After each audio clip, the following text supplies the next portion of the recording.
Kick ass. Come on. Y'all boy don't know nothing about me. Ladies and gentlemen, I'm a TC soldier, New Orleans stunner. If a bitch leave me, I'ma take everything from her. All right, that's enough. What's up, guys? So it's Shelby. Welcome back to the channel. If you haven't been here before, I'm a 29-year-old senior cybersecurity architect.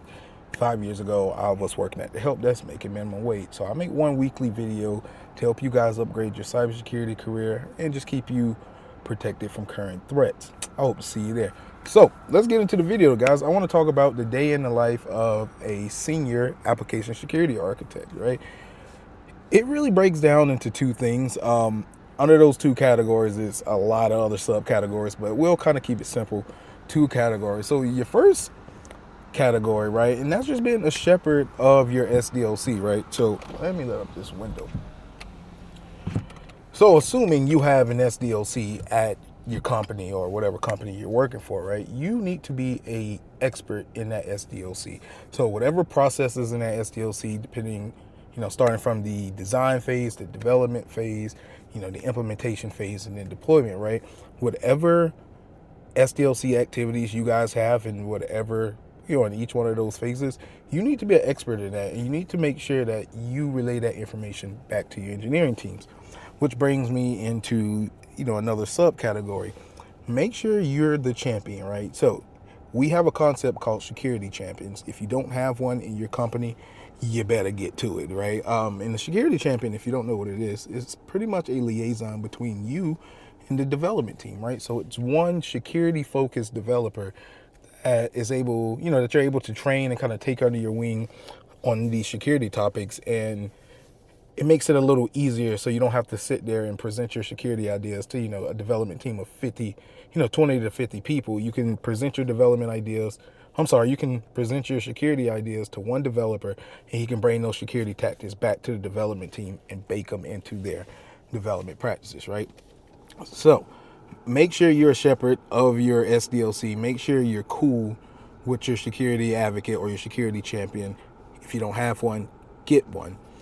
Now, number two, initiatives, right? You're just on top of your daily work, right? Your daily work is to make sure you're championing the SDLC. So you're helping them with threat modeling. You're helping them do their binary scans. You're helping them do their static code analysis. You're getting your open source approvals. You're getting all of these things. You're helping them, perform a PSAT test, right? You may be doing the PSAT yourself, or you may have a team that does the PSAT for that particular product. Either way, you're kind of doing that coordination between all of those moving parts inside of this, security or this SDLC. Now, part two is your initiatives, right? You're doing part one, you're doing your regular work, right? You're championing the SDLC.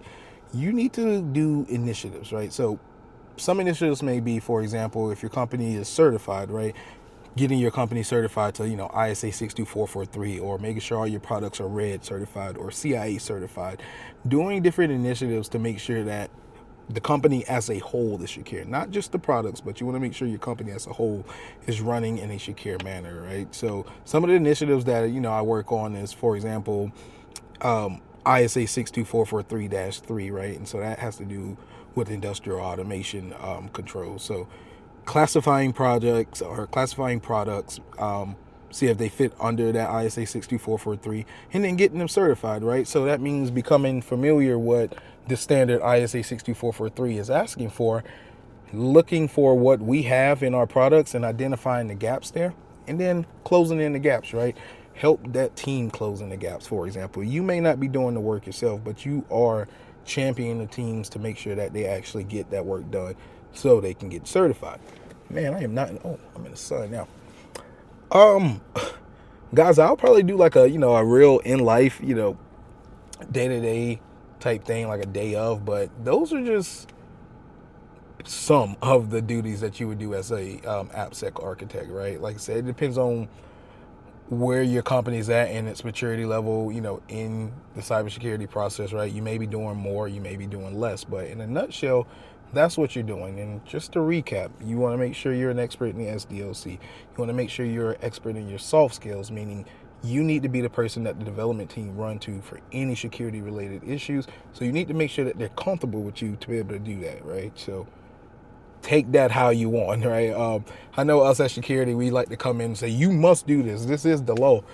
Yeah, but business must continue too, right? So you have to make sure that there's a fine line between what you're asking as a security architect or as a security professional to what actually needs to be done and what can be done without, negatively affecting the business. Because at the end of the day, security is a cost to the business. And so we don't want to make sure that our security controls are so obnoxious to where that they're blocking the business. And that's just counterproductive. That's a real easy way to get your security team, out of here. Lock them up just like that. So that's about it, guys. I appreciate you sticking around watching. Like I said, I make one weekly video from a cybersecurity architect perspective, and just want to help you guys upgrade your career and keep you safe from current threats. So hope to see you in the next week's video. Catch you later.